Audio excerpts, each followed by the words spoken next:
Jaqueline estava, inclusive, falando sobre ele, sobre a mudança, né? Aqui a gente discutiu a questão de modernizar o ensino do direito.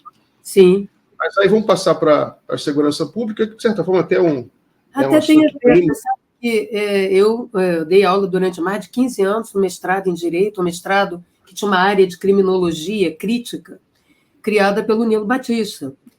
E depois na Faculdade de Direito da UF, né? E muitos alunos vêm do direito. E uma das coisas que a gente discute, né, no nosso instituto é exatamente a formação jurídica que se constrói no país dissociada da pesquisa empírica, é o mundo de um dever ser, né? Inventa a lei, inventa o mundo.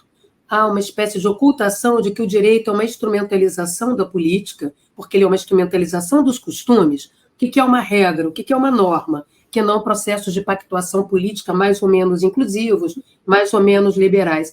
Então, essa leitura de um DVC, está tudo certo com a norma, o problema é a realidade que não se adequa. A realidade é sempre torta, é sempre feia, além do fato de uma tradição liberal autoritária, que nega o conflito. Né? Então, é muito difícil, por exemplo, eu oriento alunos do direito, desembargadores, promotores, né, juízes, policiais, né, que têm formação jurídica, a dificuldade deles de olhar para a realidade, entender a realidade nos termos da realidade, para então poder abstrair, produzir. Não, ao contrário, quer dizer, é como se a lei fosse perfeita, a norma é perfeita, quer dizer, a ordem vem de cima. Né? Organizando, é uma verdade que é superior. Isso é tão dramático no país que a gente fala apurar a verdade dos fatos, o que revela uma justiça autoritária, uma tradição liberal autoritária que nega o conflito. Né? Aqui a gente diz que vai tratar os desiguais desigualmente, uma inspiração de Rui Barbosa, oração aos moços, dita por Rui Barbosa na formatura do direito, que é a naturalização da desigualdade, quer dizer, razão pela qual a gente compensa essa desigualdade construída como natural, mas é política e socialmente construída natural, com sucessivas tutelas. Essa é a lógica da construção jurídica no direito brasileiro. Como é que faz? Reverencialismo. Você olhar, são poucos os trabalhos do direito que têm fonte empírica, que têm citação acadêmica, porque doutrina é um ato de fé. Doutrina não precisa de citação, não precisa de autor, não precisa de teoria. Então, os grandes juristas brasileiros, não, esses, evidentemente, críticos, vão discutir teoria do direito, teoria do Estado, filosofia jurídica, filosofia política, pesquisas empíricas, sociologia do direito, antropologia da justiça, enfim. Mas isso é a tradição em todas as escolas, desde a primeira escola criada no país. Lembre-se que no Brasil se criou primeiro uma escola de direito, e muito tempo depois o ensino público básico, fundamental. Primeira escola de direito em Recife. Tá? Então, uma tradição reverencialista, como é que o argumento é bom? Ele é bom porque você baba ovo para um superior. Segundo fulano, segundo douto, então ele é reverencialista. Você acha que elogiando o juiz, o doutrinador, o douto fulano, o inteligente, você está tornando o argumento do sujeito melhor. Então, funciona essa lógica retórica da acusação da defesa e totalmente emancipada da evidência empírica.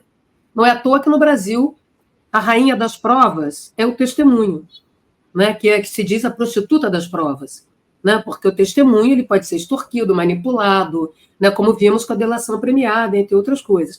Então, isso tem a ver com a nossa construção político-jurídica. Não é todo mundo cruzar o braço para pensar uma reforma do sistema de ensino do direito que forma indivíduos, acríticos. Todo mundo sobe no caixote, faz uma crítica, mas completamente emancipada da realidade, falar mal, falar bem, ganhar o debate, porque isso faz parte da nossa estrutura do Estado.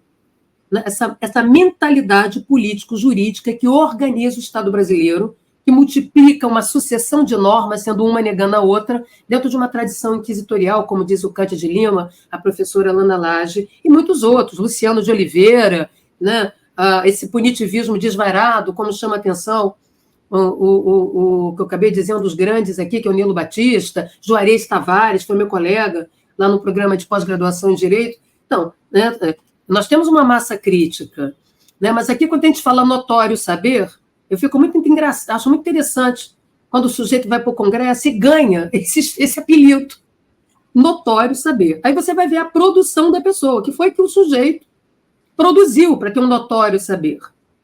Tá? No direito é muito comum você fazer código penal comentado, você não é autor, você faz um chupa-cabra do Código Penal, da Constituição, do Código Civil, correto? Então, código comentado, que é aquele manual para aluno, né? Está ali a lei, e você comentando uma interpretação, criando uma escola, né? E que alguns vão seguir e vão adotar o argumento, porque fica mais fácil ganhar a causa diante do desembargador tal, do juiz tal, que também segue aquilo, percebe? Essa é a lógica do formalismo, do reverencialismo, da pagação de pedágio. Tá? Não está em jogo, né? Por isso que o Lênio, às vezes, fica com essa cara pessimista, né? Que não é, né? Porque ele é um cara que pensa o direito, como o direito é operado na esquina, o direito achado na rua, que, aliás, veio do Sul. Como é que o sistema de justiça processa, opera, né? No Ctrl-C, Ctrl-V, de pareceres, como as teses que orientam mostram assim, independente do problema, a solução é a mesma, se o sujeito corta e cola o mesmo pronunciamento. Né? Então, eu estou falando isso porque essa dimensão hermética nega o conflito, é autoritária, liberal autoritária, tem o monopólio da verdade. Tente, no Brasil, fazer alguma coisa sem o advogado. Tente, você como cidadão. Por que será que nós não falamos da tutela militar, do poder moderador, porque isso não existe. Mas temos uma tutela jurídica em tudo. Ou seja, a construção político-jurídica brasileira infantiliza o eleitor, infantiliza o cidadão, o destitui de soberania sobre si. De modo que eu não posso brigar com o Estado, fazer nada nessa vida, né? Ainda que eu tenha avançado em mecanismos como juizados criminais, juizados civis, né, com celeridade e informalidade nos processos, na justiça, né, no funcionamento, na engrenagem, né, ainda assim a gente é dependente do advogado. Tenta você sozinho resolver suas tretas.